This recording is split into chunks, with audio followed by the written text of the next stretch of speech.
Hey everyone, welcome back.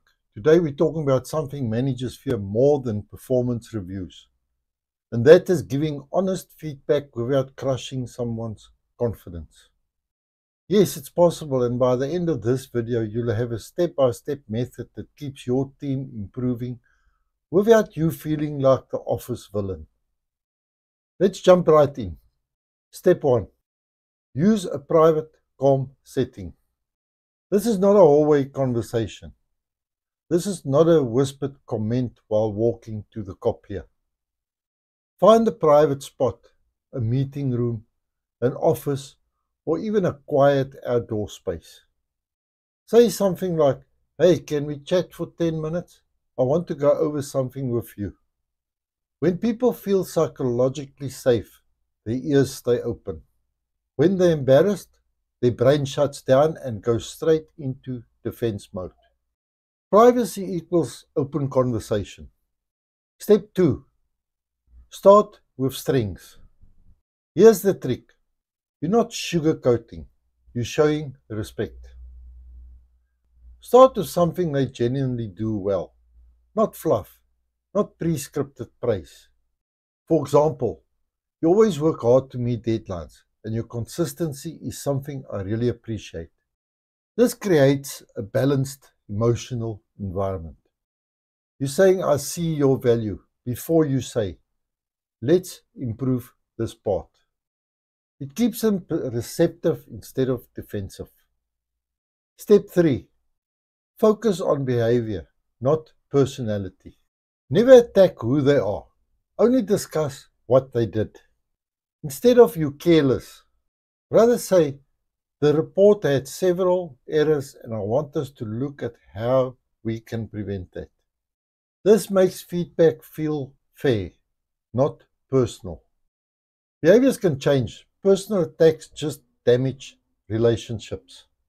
Step 4. Describe the impact clearly. This is where you connect the behavior to the consequences. People are far more willing to change when they understand why it matters. For example, when the report is inaccurate, it slows down the entire team because they have to double check the numbers. Keep it simple, keep it factual, keep it cause and effect. Step 5. Ask for their view. This is where the magic happens. Pause, breathe, then ask, "How do you see it from your perspective?" This step turns your monologue into a dialogue. Sometimes they'll admit the issue immediately. Sometimes they'll explain a barrier you had no idea existed. And sometimes they'll give you insight into how they prefer to work. When people feel heard, they're more motivated to change. Step 6. Collaborate on solutions. You're not here to lecture, you're here to team up. Then brainstorm options like more training, a checklist system, a new workflow, breaking large tasks into smaller steps, peer review before submission, or adjusting priorities. The key word here is together. When they help create the solution, they feel ownership, not punishment. Step 7. Set clear expectations. Now that you've agreed on solutions, you set the standard. For example, going forward, I need reports submitted by Thursday at 3 p.m. with no missing sections. There is no guessing, no assumptions. Clear expectations eliminate 90% of future issues. If you think you're being too obvious, you're not. Clarity saves everyone. Step 8. Offer support or coaching. You're not pushing them off a cliff saying, "Good luck." You reinforce that you're part of their success. Try saying, "I'm here to support you. If you need help at any point, come to me early so we can work through it." This turns feedback from criticism into partnership. You become a guide, not a judge. Step 9. Reinforce trust and confidence. After giving feedback, many managers just end the conversation.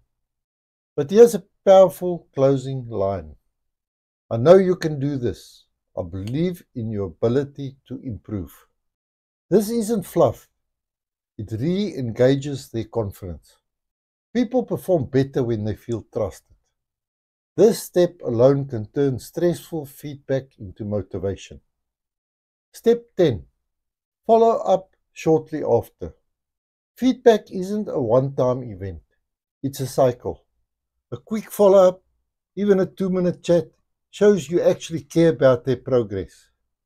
Say, hey, how's the new process working for you? Need anything?